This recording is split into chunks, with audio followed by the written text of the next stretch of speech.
છે આપનો? મારું નામ લક્ષ્મણ વિજય પીરાણા છે. શું હતો આજનો?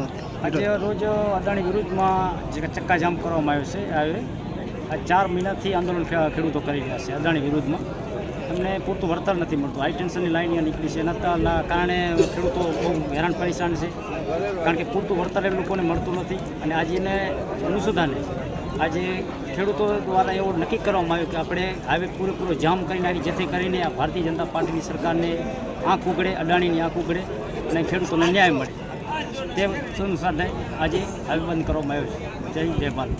ચક્કાજામનો કાર્યક્રમ આજનો જે આ વિષય છે ખેડૂતો ખાવડાથી હળવદ જતી લાઈન એનામાં 765 kV અદાણીની જે હાઈ ટેન્શન લાઈન છે, આના માટે ખેડૂતોએ 110 દિવસ થયા જે પોતાની જમીન મહામૂલી જમીનમાંથી પાણીના ભાવે જે અદાણી કંપની જે કાઢી જાય છે એ ખેડૂતોને એના માટેનો વાંધો છે. આજે 110 દિવસ થયા ખેડૂતોને. અમે પણ સરકાર સાથે બેઠક કરી, આપણા જ્યાં કચ્છના પ્રતિનિધિઓ છે એના જોડે બેઠક કરી, કલેક્ટર જોડે પણ બેઠક થઈ, વારે બેઠક થઈ, પણ આજ દિવસ સુધી કોઈ નિર્ણય ન આવતા અંતે આ ખેડૂતો આજે 110 દિવસ થયા વાઢિયા અને લોટાઈ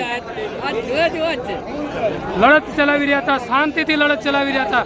છતાં પણ અમારી બેન દીકરીઓને ઢસડીને જે એને ડિટેન કર્યું છે અને એના બેન દીકરીઓને કપડાં ફાડી નાખ્યા છે, ત્યાં સુધી આ તંત્ર પહોંચ્યું છે. ત્યારે માનો કે આ ખેડૂત જગતનો તાત હવે ક્યાર સુધી આવી બધી આ પરિસ્થિતિને સહન કરશું? મિત્રો, આને શાંતિથી નથી બેસવા દેવો. અમે એમ ધારતા હતા કે ભાઈ આ ખેડૂતો શાંતિથી કામ કરે અને એને કરવા દઈએ, પણ આ તંત્ર અને સરકાર અમને શાંતિથી આ ખેડૂતોને કામ કરવા નહીં દે. આખર બાર આજે આ રોડ ઉપર, રસ્તા ઉપર આવવાની પરિસ્થિતિ નિર્માણ પામી છે. માંગણી એવી છે કે જે વીજ લાઈન જે છે એની પૂરતી વળતર નથી આપતા. શું નામ છે? શું? મારું નામ ડાયાભાઈ છે, હું એક ખેડૂત છું. આજે સમજી લો કે 4 મહિનાથી આ હાઈ ટેન્શન લાઈનનું આ જે હાલે છે આપણે આંદોલન અદાણી દ્વારા આપણે યોગ્ય વળતર ના આપતા આજે 4 મહિનાથી ડિટેન કરી જાય, આ કરે તે કરે, ના છૂટકે આજે કિસાનોને આ હાથ સુધી આવવું પડ્યું છે. તો દિક્કત છે આ અદાણી કંપની ઉપર, દિક્કત છે. આપણે આ કિસાનોને મજબૂર કરે છે આ લોકો આવી રોડમાં ઉતરવા બદલ.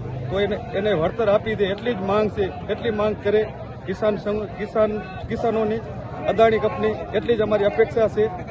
આના માટે આ કિસાનો જોઈ શકો છો તમે, આ કિસાનો કોઈ નવરા નથી, કારણ કે આજે 4 મહિનાથી આજે ધક્કા ખાય છે. ત્યાં કિસાનો ખેતરે જાય તો પોલીસ દ્વારા રિટર્ન કરી જાય અને સવારે રિટર્ન કરી જાય, સાંજે મેલી જાય, પછી ન છૂટકે અમારે આ પગલું ભરવું પડે છે.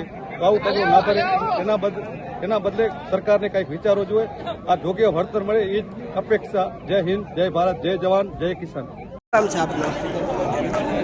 મારું નામ સંજય બાપટ છે અને આજ રોજ કિસાન સંઘ દ્વારા જ્યારે રામદેવ પીર મંદિરના પુલ પાસે ચક્કાજામ કર્યો છે અને આ ચક્કાજામનું મુખ્ય કારણ 100 દિવસથી વધારે સમય થઈ ગયો વાંઢિયા, લલિયાણા, શિકારપુર તમામ ગામોની અંદર જે હાઈટેશનની લાઈનો આવી છે અને હાઈટેશનની લાઈનોના કારણે હાલ જે તકલીફો પડી છે, ખેડૂતો પર દમન થઈ રહ્યું છે. અદાણી દ્વારા જે દમન કરવામાં આવ્યું છે, બહેનોને જે ઢસડીને એમના ઘરોમાંથી બહાર કાઢ્યા છે અને જે રીતે દમન થયું છે, પોલીસ દરરોજ એમને ડિટેન કરી રહી છે. એના કારણે આજે કિસાન સંઘ અને ગુજરાતના કિસાનના પ્રદેશના નેતાઓ પણ આજે અહીંયા ઉપસ્થિત છે. ત્યારે અમે પણ સૌ આ કિસાનોના સમર્થનની અંદર આજે રામદેવ પીર મંદિર પાસે આવ્યા છીએ અને 100% જે કિસાનોના હકો છે એ હકો મેળવવા માટેની આ લડાઈમાં સંપૂર્ણ સાથ સહકાર આપીશું.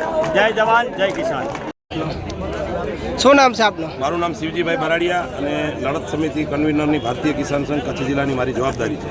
આજે જે નેશનલ હાઈવે ઉપર ચક્કાજામ કરવામાં આવ્યું છે, શા માટે કરવામાં આવ્યું? આજે ખેડૂતોને 117 દિવસથી અદાણી કંપની દ્વારા ખાવડાથી હળવદ 765 kVની હાઈ ટેન્શનની લાઈન નીકળે છે. ખેડૂતોને કોઈ પણ મસલત કર્યા વગર સીધા ખેડૂતોને મશીનમાં રાખ્યા, મશીનો ખેતરોમાં નાખી દે છે, વળતર આપ્યા વગર કામ કરી રહ્યા છે. એનો અમે સતત વિરોધ કરી રહ્યા છીએ. એટલે ખેડૂતોને આજે 117 દિવસથી સવારે રોજ પોલીસ ડિટેન કરી આવે છે.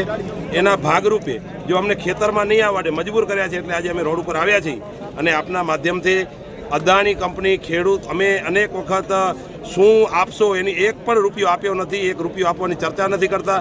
સીધા ખેડૂતોના ખેતરોમાં અંદર ભારી મશીનો જઈને પાકને હોતવારી રહ્યા છે, જમીનોની હોતવારી રહ્યા છે, એનો આ વિરોધ છે.